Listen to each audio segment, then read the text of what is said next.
Nagbukas ang pelikula sa London, kung saan binibigyang diin ni Agent Nathan si Director Khan sa isang high-stake na misyon. Isang kritikal na kargamento ang ninakaw 2 gabi na ang nakalipas at mahalagang mabawi ito. Nang tanungin ni Khan ang tungkol sa nilalaman ng kargamento, ipinagtapat ni Nathan na hindi niya alam. Ang nalalaman lang niya ay nakatakda itong ibenta sa black market sa halagang $10 milyong na umaakit sa mga high-profile na terorista. Pinahintulutan siyang bumuo ng isang koponan at gawin ang anumang kinakailangan upang makuha ang artifact na binigyan ng codename na The Handle. Ang unang recruit ni Nathan ay si Orson, isa sa mga pinakamahusay na ahente sa paligid. Bagamat siya ay medyo walang katiyakan at hindi matatag sa mga nakaraang taon, nagkakaroon ng kakaibang phobia at namumuhay ng marangyang pamumuhay sa bakasyon mula noon. Kinabukasan, nagtungo si Nathan sa Morocco para makipagkita kay Orson, na nagpapaalala sa kanya na pagkatapos gumastos ng mahigit $2 milyong sa kanyang mga bakasyon, oras na para magtrabaho para sa mga luho na iyon.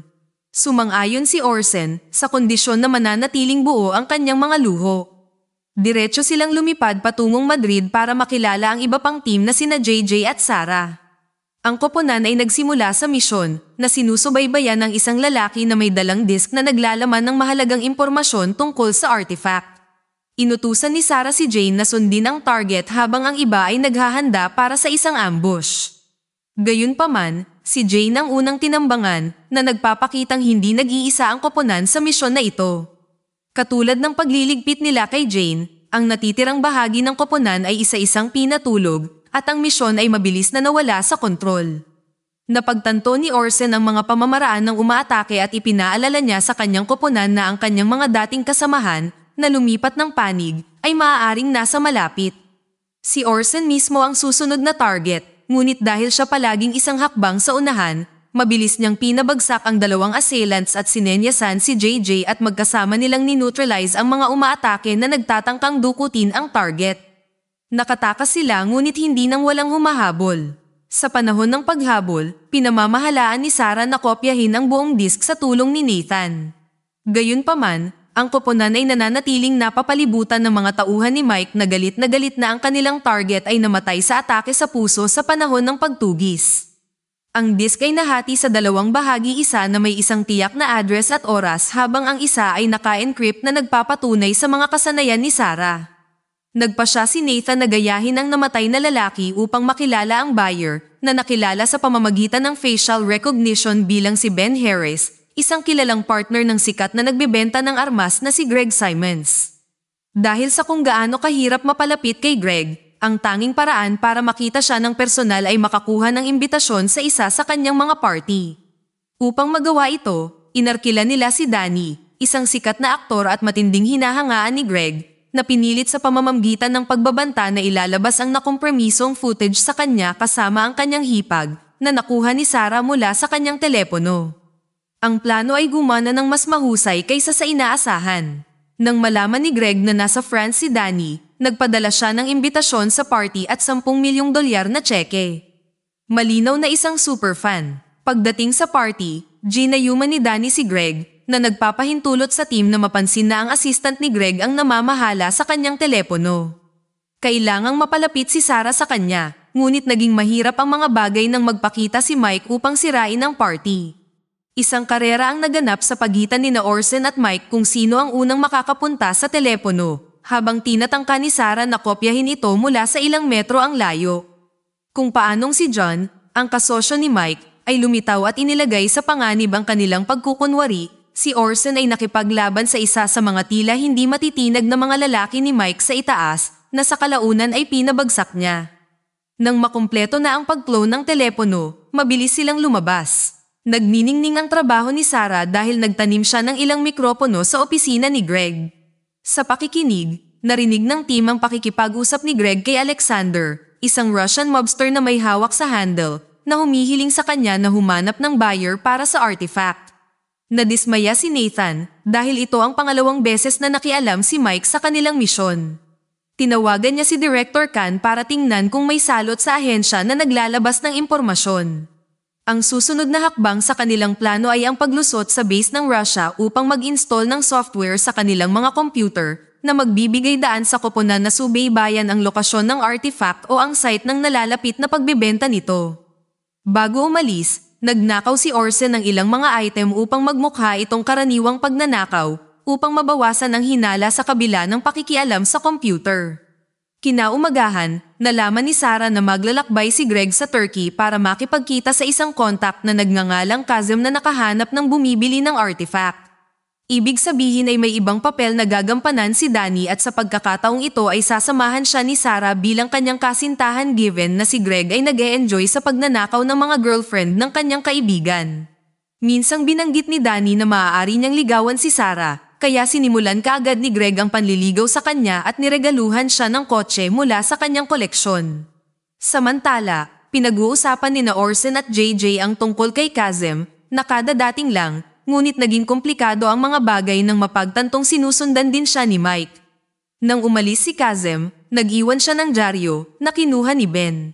Nagpa siya si Orsen na sundan si Ben. Matapos harapin ang bodyguard ni Ben, hinabol niya si Ben sa mataong pamilihan ng lungsod at hinabol siya sakay ng motorsiklo. Nakarating si Ben sa isang elevator, ngunit kailangang umakyat si Orsen sa hagdan para panatilihing aktibo ang kanyang signal jammer. Kung hindi, maaaring nasa malubhang panganib sina Danny at Sarah kapag nakatanggap ng signal ang telepono ni Ben. Nang tuluyang maabot ni Orsen ang tuktok, sinurpresa siya ni Ben mula sa likuran at sa sumunod na pakikibaka, pinatay siya ni Orsen. Salamat sa pahayagan, nahanap nila ang susi upang i-decrypt ang disk na nagpapakita na ang artifact ay isang AI na may kakayahang mag-hack sa mga nuclear missile system ng anumang bansa. Gayunpaman, nangangailangan ito ng activation code na kailangan na ngayong kunin ni Orsen sa pamamagitan ng pagpapanggap bilang Ben. Ang hamon ay kailangang makipag-usap ni Orsen kay Greg sa panahon ng deal, kaya susubaybayan ni Sarah ang tawag at gagamit ng real-time na voice-altering software para gayahin ang boses ni Ben. Sa meeting point, sa wakas ay nakita ng team ang buyer, ang lalaking handang magbayad ng 10 milyong dolyar para sa handle. Nang tumawag si Orsen, gumana ng maayos ang software ni Sarah, na nilinlang si Greg sa pagbibigay ng activation code. Na kay Orsen na ngayon ang lahat ng kailangan niya, ngunit nagsimulang maghinala ang mga Ruso. Sa sandaling iyon, ang 10 milyong dolyar na inilaan ni Greg para sa deal ay biglang nawala sa kanyang account na nagpataas ng alarma. Gamit ang mga baril na nakatutok sa ulo ni Orsen, kumilos si JJ, nag-trigger ng isang putukan. Sinamantala ni Orsen ang sandali, ninakaw ang kotse na naglalaman ng artifact sa loob, habang inalertuhan ng team si Sarah na umalis kaagad sa mansyon. Tulad ng inaasahan, dumating si Mike na may dalang helicopter na puno ng mga armas, pinatay ang mga Ruso at ipinadala ang kanyang mga tauhan upang harangin si Orsen, determinado siyang mapasa kanyang mga kamay ang handle. Nagawa ni Danny na mag-hotwire ng kotse at habang papunta si Sarah sa garahe, nakaharap niya si Greg na nagpasa sa kanya. Sa kabutihang palad, hindi siya naghihinala sa kanyang pagkakasangkot. Sa oras na ipinaalam ng seguridad kay Greg ang nangyayaring kaguluhan, nakatakas na sina Danny at Sarah na nagsimula ng isa pang mabilis na pagtugis. Samantala, pinangungunahan ni Mike ang sitwasyon, pinagtagumpayan ang mga Ruso at nakuha ang artifact. Sa pag-akyat ng kanyang helicopter, nauwi si JJ sa isang kritikal na pagbaril na nagligtas kay Orsen. Samantala, napilitan si Danny na isagawa ang ilang mga stunt sa pelikula sa totoong buhay habang umiiwas siya sa mga bala habang nagmamadali sa kalsada. Habang tumitindi ang high-speed chase, ipinakita ni Sarah na ang kanyang mga kakayahan ay higit pa sa mga computer habang si Danny ay naghahanda na gawin ang kanyang bahagi upang makalabas sila ng buhay. Sa kabutihang palad, dumating si Orsen sakay ng isang helicopter na naglunsad ng ilang mga missile upang i-clear ang kanilang landas. Nang tila ligtas na ang koponan, ipinaalam sa kanila ni Nathan na si Mike ay tumalikod sa kanyang dating ahensya at planong gamitin ang artifact sa kanyang kalamangan. Sa limitadong mga pagpipilian, bumalik si Orsen upang harapin si Greg. Ipinahayag ni Sarah kay Greg na ninakaw niya ang lahat ng kliyente at sikreto nito sa kanyang server. Na-corner, sumang-ayon si Greg na makipagtulungan na inihayag ang plano ni Mike para sa artifact.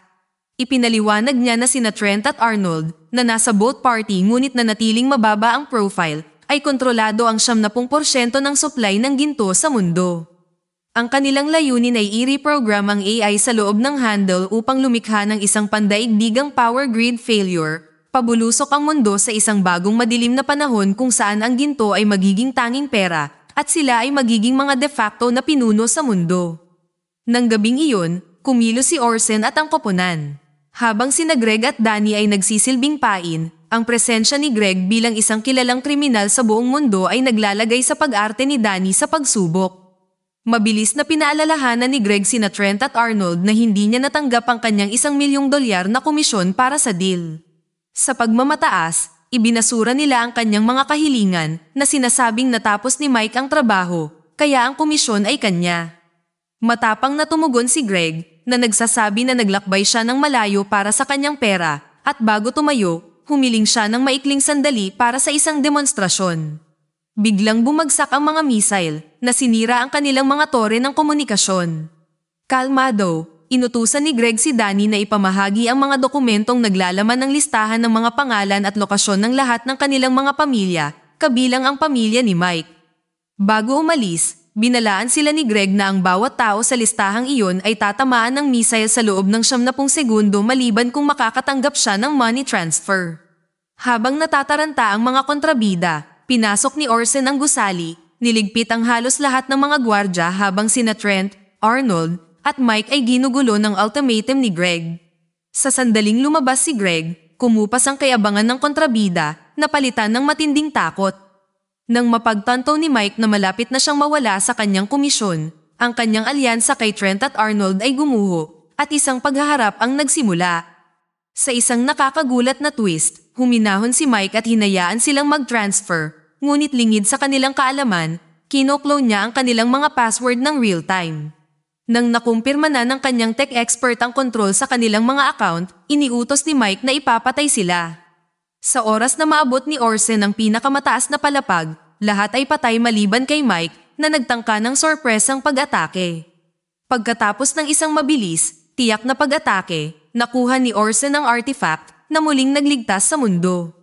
Saktong dumating sina JJ at Sarah para kunin si Orsen bago dumating ang mga reinforcement. Kinabukasan, inihatid ni Orsen ang artifact kay Nathan na nagpaalam sa koponan na nawalan si Greg ng $1,000,000. Gayunpaman, ibinahagi rin niya na ligtas si Danny at, sa katunayan, nagsushooting ng pelikula kasama si Greg bilang direktor.